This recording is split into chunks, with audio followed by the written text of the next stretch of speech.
আমার বিছানায় ওটাকে? বৌদি, ভাই মারা যাবার পর দেখলাম এই পৃথিবীতে কোথাও আমার দাঁড়াবার জায়গা নেই। নিরুপায় হয়েই তোকে খবর দিলাম। তোমার মেয়ের বাড়ি তোমারই, তোমার জামাই অবুঝ নন। বলতেই এক কথা রাজি হয়ে বললেন এক্ষুনি মাকে আনার ব্যবস্থা করো। ভগবান তাকে শতায়ু করো। বৌদি, আমার বিছানায় কে শুয়ে আছে? মা, তোমাকে বলেছিলাম না ওখানটা রাম শোয়, ওখানে সুরকে শুইও না। কি জানি বাপু, অত শত বুঝতে পারিনি। বিছানায় কি কারো নাম লেখা আছে? আর শুয়েছে বলে কি বিছানা ক্ষয়ে গেছে? বৌদি, আমি বাইরে গেলাম, ফিরে এসে কাউকে যেন আমার বিছানায় দেখতে না পাই।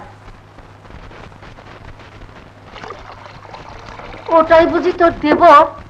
ভীষণ স্বার্থপর তো। ওকে নিয়ে তোর ভুগতে হবে নারায়ণী, এ আমি বলে রাখলাম। মা, সুরধুনিকে এক্ষুনি উঠে নিয়ে এসো।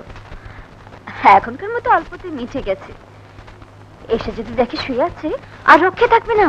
ও মা, বলে কি? এতটুকু পুচকি ছেলেকে তুই এত ভয় পাস?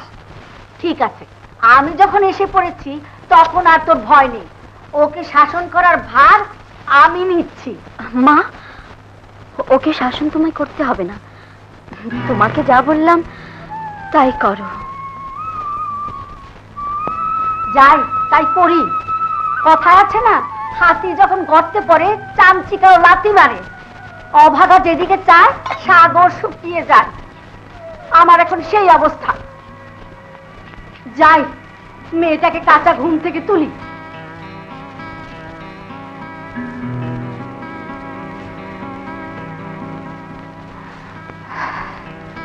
এই সুখের সংসারে বোধহয় শনি ঢুকল।